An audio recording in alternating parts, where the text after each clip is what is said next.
Bapak Ibu yang dimuliakan Allah Subhanahu wa taala.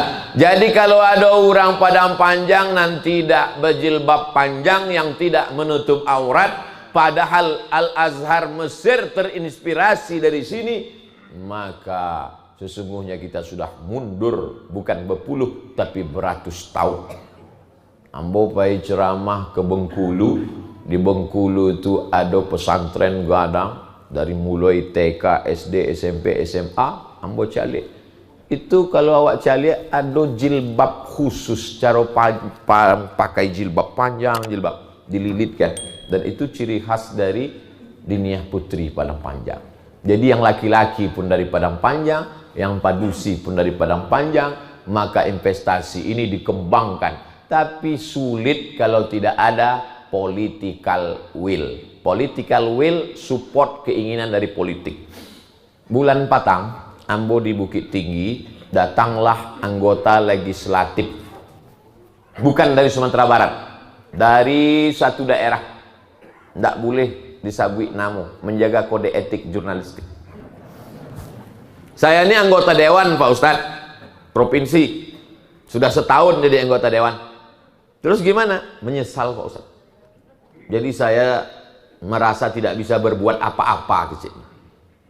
Menjadi anggota dewan tidak bisa berbuat apa-apa. Kenapa begitu Pak? Karena ramai. Anggota dewan ramai. Keputusan-keputusan bersama. Keputusan-keputusan mayoritas. Ujung-ujungnya voting. Jadi selama setahun ini apa yang Bapak buat? Selama setahun ini saya bantu musola, saya bantu sekolah, saya bantu mahasiswa. Dari uang saya sendiri. Dari gaji dan dari dana reses. Dan dari dana, tapi bukan dana pemerintah. Oh, jadi menjadi anggota dewan tidak terlalu banyak bisa berbuat. Iya Pak Ustadz. Jadi sebenarnya kalau kita mau berbuat itu jadi apa Pak anggota dewan? Kita bisa berbuat kalau kita jadi kepala daerah. Jadi mohon Ustadz tolong beberapa tahun akan datang. Inti dari pembicaraan itu adalah kalau menjadi bupati, wali kota, gubernur ternyata bisa berbuat. Kenapa? Karena kekuasaan di tangan dia sendiri dan dia punya kekuasaan. Ujung jarinya itu ada pena, di ujung penanya ada tinta. Tinta itulah yang dipakaikan di atas kertas, sekali tanda tangan jadi. Makanya mus semangat subuh kok dek adu wali kota dan wakil wali kota Solo. Kadang ambo sembahyang kadang di masjid ndak bantu ikut suara ambo. Jamaah sekalian, awak ko dunia ko lah dakek kiamat. Ko awak inge-inge lah mati gitu ya. Ndak ada ambo sabi. Mari kita investasi pendidikan, kita bangun sekolah. Ndak ada sabi. Sebab apa? Memang isinya orang-orang non pensiun satu. Kadang awak semua ceramah, selesai itu datang, Ustadz, apa yang bisa kita buat? Apa gini? Ambola 3 tahun di rumah saya Ustadz, mantap cucu ke sekolah. Istighfar saya lah Pak. Tapi kalau masih ada kekuasaan di tangan, itulah dipakai. Jadi ambo tanyalah Bapak anggota dewan tadi. Pak anggota dewan, yo. Tadi Bapak ngecek bahwa kalau awak jadi kepala daerah bisa banyak berbuat. Bisa Pak Ustadz.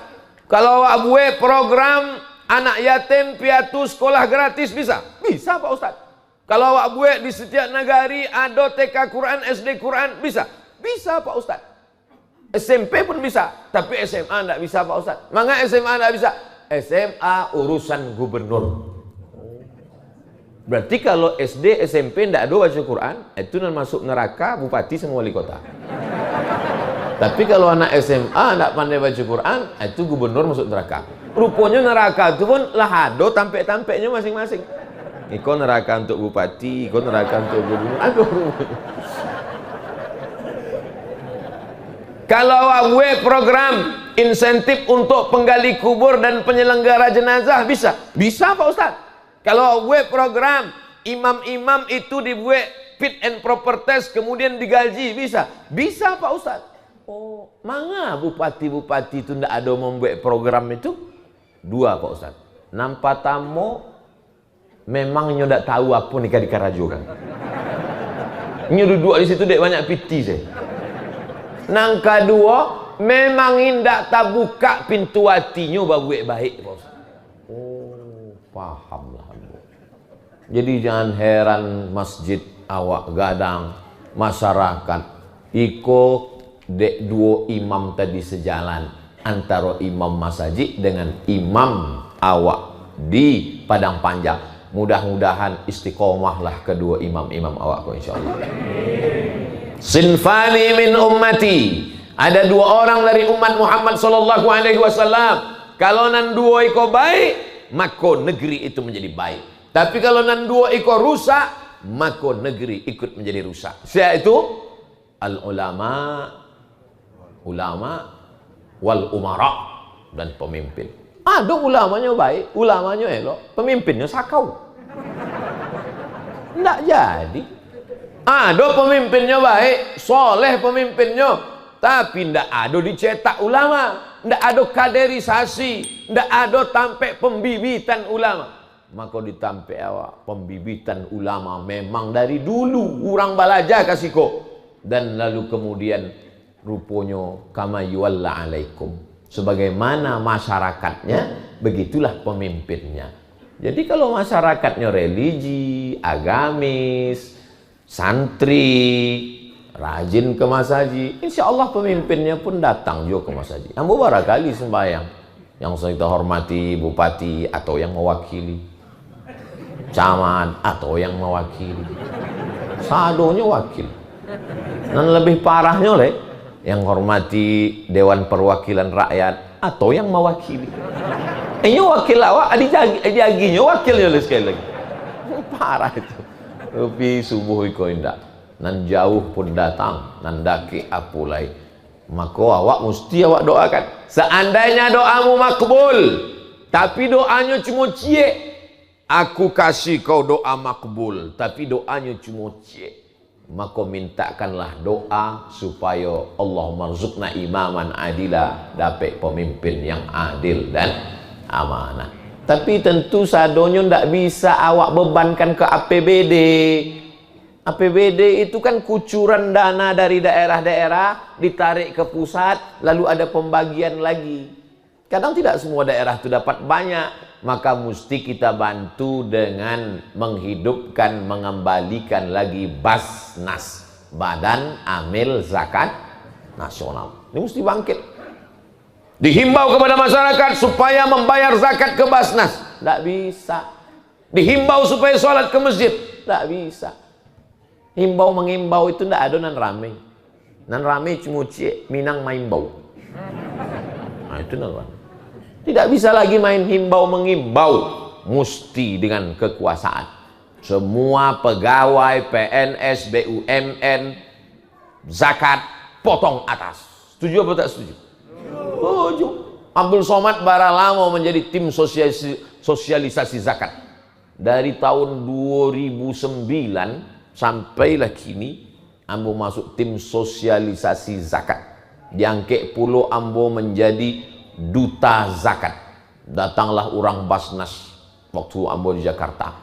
Ustadz, kami angkat jadi duta. Ambo lah sanang, ambo sangko duta besar. Rupanya duta zakat. Nah, ambo diangkat jadi duta zakat sebab di beberapa tempat Ustadz selalu bercerita tentang zakat. Bayarlah zakat.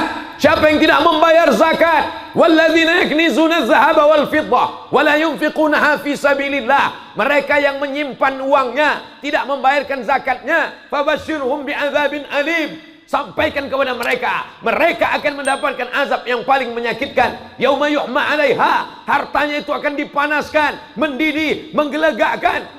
Fatukwa bihajibahuhum, ditimpa ke kening, wajunubuhum, ditimpakan ke usus, wazuhuruhum, ditimpakan ke pundak. Harta yang disimpan, emas, perak, berlian, duit, dipanaskan, mendidih, timpakan ke kening, timpakan ke pundak, timpakan ke usus. Azab di akhirat. Azab di dunia, timpakan ke kening, stres, depresi, kacau, galau, gilo. Timpakan ke usus, asam lambung. Leher ke atas, asam pedas. Leher ke bawah, asam lambung. Pinggang ke bawah, asam urat. Pundak, penyakit tulang, jantung koroner, diabetes mellitus. Simpanlah duit zakat itu, simpanlah. Ustadz Jalfatullah, Ustadz Abdul Somad, Pak Wali tidak akan datang memeriksa mana hartamu, tidak. Tapi harta zakat yang kau simpan akan keluar sendiri dengan caranya sendiri. Bah, lah teraso. Mohon infak. Baru ambo baca rito zakat lah keluar. Mohon infak untuk parkiran masjid. Oh, ambo tadi dek kalam dak nampak ada parkir pindah. Jangan parkir otok di jalan tadi nak. Saya nggak mau lah Pak Ustadz kalau sedekah untuk parkir masjid. Mengapa itu? Kan Ustadz selama ikut ceramah, man bana masjidan, siapa yang membangun masjid, banallah mithlahu baitan fil jannah, dibangunkan Allah untuknya istana dalam surga. Siapa yang bangun masjid, dibangunkan tempat istana dalam surga. Jadi kenapa tak mau? Kalau bangun masjid dibangunkan istana Pak Ustadz. Terus kalau nanti awak sedekah parkir, berarti di surga tampak parkir ada awak. Logika berpikirnya nggak begitu guys. Kolah nggak bisa akal manusia kok dipakai untuk akhirat. Kok kalau kurang akal pakai akal, indak akal minum akal.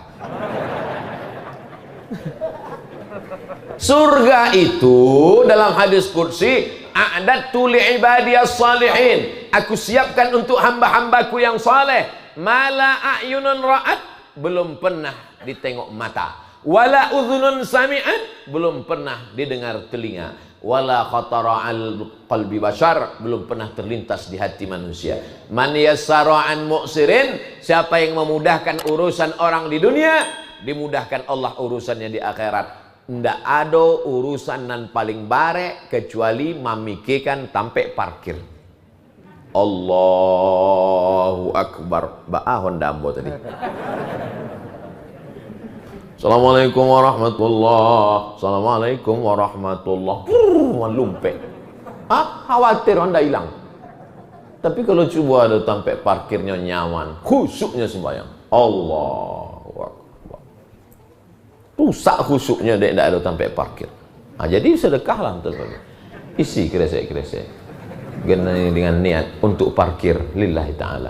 Mudah-mudahan parkir pulau rasaki itu ke rumah awak. Amin. Kalau di dalam dompet itu ada 1 juta, nah masuk ke kresek 100.000 dan dibawa pulang. Emang kalau alun sarapan payah berpikir emang. Ambil ulang lah ya. Ada di dompet awak 1 juta, nah masuk ke kresek untuk parkir masjid 100.000 dan awak bawa pulang 900.000. Sampai pulang minum kopi batuk mati. Nan awak bawa mati menghadap Allah nan 100.000 apa nan 900? Nan 100.000 itulah dibawanya menghadap Allah. Kalau nan masuk 100.000, kalau 2.000 cek 2.000, kecek malaikat waang masuk surga. Tapi yo selama parkir saya lah 2.000. Sedang di mall aja kini 5.000. Kalau awak dari pintu lagi 5.000, kecek petugas parkir di mall 10 pak. Kok 10? Itu tertulis Bapak sudah 1 jam lewat 2 menit. 10.000.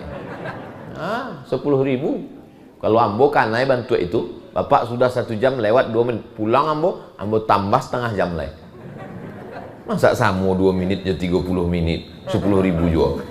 Bapak Ibu yang dimuliakan Allah Subhanahu wa taala, ma'akal tafa'afnaita, yang kau makan busuk, nanti makan pagi, makan siang, makan malam, makan snack busuk. Wa malabista fa'ablaita, yang kau pakai lapuk. Ibu-ibu, ama-ama, dan di rumahnya ada baju 3 lemari lapuk. Wa ma tasaddaqta fa'amdaita, yang kau sedekahkan, yang kau wakafkan, itulah yang akan menolong engkau di hadapan Allah Subhanahu wa taala. Udah kusampaikan ya Allah, sudah kusampaikan hai pengurus, indak jo bertambah pitih, indak salah boleh. Bapak Ibu yang dimuliakan Allah Subhanahu wa taala, masyarakat iko mesti selalu berjumpa basuo, menjalin hubungan silaturahim. Di mana dijalin hubungan silaturahim? Di masjid. Subuh basuo, Iko Padang Panjang ndak sama pahala orang Padang Panjang sholat subuh dengan orang Pekanbaru. Mengapa itu ya? Ambo merasakannya lama lalu siko. Iya. Jadi godaan bangun subuh orang Padang Panjang dengan orang Pekanbaru itu beda. Kalau di Pekanbaru ange, memang capeknya terjago. Kalau di siko, kalau di Pekanbaru setannya itu memang mesti mengipasnya. Kalau di siko setan nyantai sih. Nggak kipas lah, dingin kecek setan. Nyendak karajoan nah. Dingin. Airnya tenang, udara bersih, hijau, cantik. Oleh sebab itu maka perjuangannya juga lebih berat. Wa minal laili, dari sebagian malam, fatahajjat, arti tahajjat, lawan kantukmu, lawan matamu. Fatahajjat, bangun. Usahakan tajago dari lalok 1 jam sebelum azan subuh. Supaya apa? Supaya sampai awak mandi. Mandi sebelum subuh itu bagus untuk apa? Terapi kesehatan. Begitu mandi di Padang Panjang, taraso mandi air kulkas. Untungnya di hotel awak ado ayange. Bapak Ibu yang dimuliakan Allah Subhanahu wa taala. Sebab malaikat tidak akan mendekati orang yang bau busuk. Innal malaikata tata'adza. Malaikat tersakiti dengan bau. Man akala basolan au thauman. Siana makan bawang putih atau bawang merah. Maka jangan dakik-dakik masajid kami kisah Nabi. Itu makanya solat yang paling afdol solat dengan bersiwak sebelum solat gosok gigi. Maka kadang imam-imam itu sebelum nyangkit takbiratul ihram gosok gigi. Luruskan shaf. Bersiwak. Jangan ajari umat Islam gosok gigi. Subuh gosok gigi, zuhur gosok gigi, maghrib gosok gigi, isya gosok gigi, tahajud gosok gigi, witir gosok gigi. Yang paling bersih giginya orang Amerika. Nan punya teori awak. Nan punya siwak awak. Nan paling bersih Amerika. Inyo na mengamalkan. Maka Amerika itu paling bersih Amerika. Paling bersih gigi Amerika. Paling sehat Amerika. Insya Allah Amerika itu bersyahadat masuk Islam satunya. Sampai nanti dari menara Eiffel Prancis, Eropa berkumandang azan dari situ insya Allah. Allahu Akbar, Allahu Akbar. Itu lagi janji Nabi yang belum terwujud. Yang lain-lain sudah. Yaman akan menjadi Islam. Sudah Islam. Konstantinopel jadi Islam.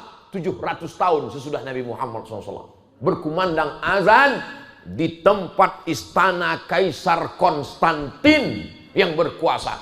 Di istana Konstantin itu mana? Tadanga suara azan Konstantinopel berubah menjadi Istanbul. Ada satu yang belum. Rum. Di mana itu Rum? Romawi, Eropa. Orang Eropa membuka benua baru. Amerika, Eropa, Amerika. Dari situ akan berkumandang azan. Dan yang mengumandangkan azan itu adalah orang Padang Panjang. Mesti begitu cita-cita. Maka dibuatkan di kamar anak awak. Kamar anak kita, buatkan situ gambar Eropa, Amerika, patung Liberty gambarnya dengan gambar menara Eiffel. Nah, nanti kau akan mengumandangkan azan. Itu dulu yang diajarkan oleh ayah Muhammad Al-Fatih. Ayah Muhammad Al-Fatih waktu memandikan anaknya, apa kata dia? Anakku Al-Fatih, kau akan menaklukkan Konstantinopel, kau akan mengislamkan. Akhirnya Muhammad Al-Fatih umur ada menyabik 9 balik, ada menyabik 21, ada menyabik 20 ampek. Dan penting usia muda sudah menaklukkan Konstantinopel. Allahu Akbar. Muhammad Al-Fatih usia 21 tahun menaklukkan Konstantinopel. Bapak wali kota menaklukkan Padang Panjang usia muda juga. Bapak wakil wali kota Solo menaklukkan Solo usia muda juga. Kamu menaklukkan gadis idaman. Pret. Bapak Ibu yang dimuliakan Allah Subhanahu wa taala. Nabi sebelum meninggal dunia menyiapkan satu pasukan perang. Pasukan perang akan menaklukkan, membebaskan orang yang tak menyembah Allah. Sebelumnya menyembah pokok kayu, menyembah hantu, menyembah batu, akan menyembah Allah. Pasukan itu dipimpin oleh Usamah bin Zaid. Waktu itu umur Usamah 18 tahun. Anak umur 18 tahun, panglima perang. Usamah namun. Usamah itu singa. Usamah artinya singa. Usamah bin Laden, singa anak Laden. Usamo Laden. Usamah itu artinya singa. Makanya di beberapa daerah nama singa kok dipakai. Maka di Inggris pun pakai nama singa. Di Sumatera Utara pun pakai singa. Si singa Mangaraja. Sampainya ke Indragiri Hulu di Riau, rajanya tuh pakai juga nama singa. Namanya Narasinga. Jadi nama stadion di Rengat kini, Narasinga. Sampai ke Inggris pun pakai singa aja. Nama rajanya Lion, Richard the Lionheart. Raja Richard berhati singa. Tapi ditundukkan oleh Salahuddin Al-Ayyubi. Sakit waktu perang itu, Richard the Lionheart, si Richard berdarah singa, berhati singa itu sakit. Datanglah seorang pakai baju compang-camping, pakai jubah penutup, masuk ke dalam kemah Richard the Lionheart. Waktu itu Richard sedang kesakitan dalam kemah. Waktu dibuka nyungkonya, ternyata dia Salahuddin Al-Ayyubi. Apa kata Salahuddin? Richard, kalau aku mau kau sudah mati, tapi aku tak mau, ku obati engkau. Disitulah Richard terkagum, berhati singa berubah menjadi berhati kucing. Singa pun bisa menjadi kucing melihat ketangguhan Salahuddin Al-Ayyubi. Namanya Salahuddin, mazhabnya Syafi'i, akidahnya Asy'ari. Banyak orang mengejek, apa itu tasawuf? Apa itu ulama tasawuf? Ketika orang salibis menghantam umat Islam, kenapa orang tasawuf tidak bergerak? Mengapa Imam Al-Ghazali tidak membuat kitab tentang jihad? Dia lupa.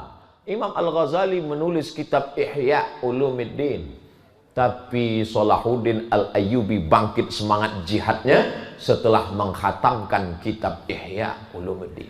Ihya Ulumuddin bercerita tentang menghilangkan penyakit dunia, menghilangkan cinta dunia, cinta harta, cinta jabatan, cinta hidup, takut mati. Setelah dibacanya kitab itu, hilang takutnya, yang ada hanya takut kepada Allah. Bangkit semangatnya sampai Richard the Lionheart pun tunduk. Akhirnya Salahuddin membebaskan Palestina. Yang bisa membebaskan Palestina hanya orang-orang yang berinvestasi pendidikan. Oh, perjalanan panjang loh. Lo sampai ke Konstantinopel, sampai ke Inggris, balik juga lagi kepada panjang. Sebab kalau tidak awak larut entah kama-kama apa ini. Bapak Ibu yang dimuliakan Allah Subhanahu wa taala, yang sudah berinvestasi pendidikan anak-anaknya masuk pesantren, alhamdulillah, masukkan. Tawalib Padang Panjang, Diniyah Putri, Mampeka. Pesantren yang tidak ambo sabwikan namanya, bukan ambo tidak promosi, tapi ambo tidak ingat. Darul Muwahhidin Ustadz Jalfatullah. Dan sekolah-sekolah lain. Ada Serambi Makkah. Serambi Makkah itu Ustadz siapa? Fauzan Afratos. Sahabat kami, alumni dari situ. Dan tidak Abu Sabik, dan penting ada tertulis itu pesantren, masukkan. Misalnya ada pesantren mantan narkoba, jangan. Itu memangnya khusus yang pernah pakai narkoba. Anak ibu pernah pakai. Kalau untuk yang mahal-mahal belum pak. Terus cuma lem kambiang, masuk. Ada yang mahalnya, yang 1 gramnya lebih mahal dari ameh lah. Nah, kalau cuma lem kambing tidak perlu situ. Bapak Ibu yang dimuliakan Allah Subhanahu wa taala, tidak ada yang bisa menjaga anak-anak kita dari narkoba, dari LGBT, dari pergaulan bebas, dari pacaran, dari virus HIV/AIDS, dari macam-macam. Yang bisa menjaga anak kita hanya tembok pesantren. Betul? Anak kemanakan ambo, anak adia ambo, dan bisa di bawah naungan ambo, namandanga kece ambo sampaikan di arisan keluarga, ambo tunjukkan iko anak kemanakan ambo, nan lucu-lucu, nan galak-galak, nan ganteng-ganteng, nan cantik-cantik, awak kini nan sayang kainyo. Kalau awak sayang kainyo, masukkan kainyo ke pesantren. 3 tahun SMP, 3 tahun SMA. Sesudah itu terserah inyo kamanyo kampai. Banyak juga jamaah aku tanya kamu, Ustaz, ba'a mengirim mana ke Al-Azhar Kairo? Iko nanamuh ke Kairo, kok bapak atau anaknya? Ambo Pak Ustaz, apa saya ke Kairo? Sebab anak kok ndak bisa awak paksanya ke Kairo. Awak paksanya ke Kairo, inyo ndak amuh ke Kairo. Pulangnya ndak jadi Musa, jadi Fir'aun. Tapi kalau anaknya nama minta ke Kairo, kirimlah. Anak apa kau ingin kamanya? Inyo suka mana main-main apa komputer ke Pak Ustaz. Masukkannya ke Institut Teknologi Bandung, ITB. Iko Pak Ustaz dari pagi sampai sore mandi aja karajonya ke sungai. Angkatan laut. Masuknya angkatan laut, bekonya jadi jenderal, pulang awak angket jadi datuk. Datuk Panjago Lawi. Jadi sesuai. Anak ambo ko buya, kama membawa martil buya. Masukkan ke Institut Teknologi Surabaya. Jadi tukang itu. Kalau hebat prestasinya, masukkan inyo menjadi fakultas hukum. Inyo akan menjadi hakim konstitusi. Inyo akan menjadi hakim MK. Sehingga terjadi perkara-perkara konflik pilkada, dia akan adil dan amanah. Sehingga yang jujur dia dudukkan, pengkhianat akan dia jatuhkan. Itu tidak selesai di mimbar pengajian. Ustaz Somad menggelegar hari Jumat naik ke atas mimbar sampai lapeh paku-paku mimbar. Jamaah tak lalu aja. Allahu Akbar, Allahu Akbar. Asyhadu an la ilaha illallah. Itu jago. Capek banget khutbahnya. Jadi dakwah itu jangan dipahami cuma ceramah. Dakwah itu bukan cuma khutbah. Dakwah itu adalah suatu profesi awak iko menjadi dakwah. Polisi berdakwah dengan pistolnya, berdakwah dengan sempritannya. Anak-anak muda yang nongkrong-nongkrong ndak sembahyang subuh sampai jam 5 subuh mabuk-mabuk. Ndak mungkin ambu berdakwah ke anak muda kok. Anak muda sudah mau mabuk sakau, datang bawa situ. Ya ayyuhallazina sakau. Nggak bisa. Tapi kalau polisi, tentara dengan pistolnya, bisa nggak diajaknya kau sembahyang subuh? Bisa. Hakim, jaksa, pengacara, wali kota, gubernur, bupati. Jabatan itu adalah jalan, bukan tujuan. Jabatan itu hanyalah sarana, bukan akhir.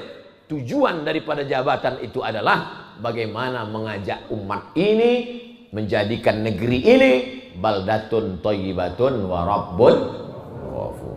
Ambo berani ngecek itu kok, dek wali kotanya di belakang. Coba kalau nya duduk di muka. Itu hebat susunan di Padang Panjang. Bapak Ibu yang dimuliakan Allah Subhanahu wa taala. Itu lamanya awak ceramah kalau pemimpinnya muda. Coba kalau wali kota itu tua. Mukanya pakai jabatan ini.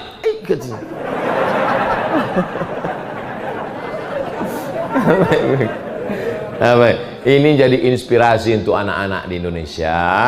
Hai anak-anak muda seluruh Indonesia, kalau kalian mau jadi politikus berhasil, datang kalian studi banding ke Padang Panjang dan ke Solo. Kalian tengok pemimpin-pemimpin mudanya. Takbir. Ustadz kenapa selalu memojokkan orang-orang tua? Ustadz bilang nggak usahlah ini banyak. Orang tua memang sudah baik, bukan balik. Orang tua memang sudah baik. Bapak-bapak, ibu-ibu, nan tua-tua, apa-apa, ama-ama, ambo, memang kalian sudah baik-baik, Pak. Anak-anak muda kok nan perlu karena darah bergejolak, godaan luar biasa. Ambulah mau pikir kalau mudo lah ambulai memang tak sanggup. Zaman kami kalau sekolah dulu sama Buya Haji Al-Fatullah, handphone tak ada, Facebook tak ada, Instagram tak ada. Zaman kami dulu di Kairo, kalau ingin internet, pai dulu ke warnet. Dari rumah, elo-elo, apai ke warnet. Kini orang jago lalu langsung warnet. Akan terlalu ke warnet. Mati pun Facebook. Andailah awak dulu dah Jel, Ustaz Jel, bantu kini internet, belajar ke Kairo, mungkin tak selesai kuliah. Iyo, jadi kami kok tertolong dek nasib jo. Ambo 98 sampai 2002, sampai tahu. Internet baru ada tahun 99 tu warnet Patamo di Haisabi. Itu pun banyak juga error di warnet.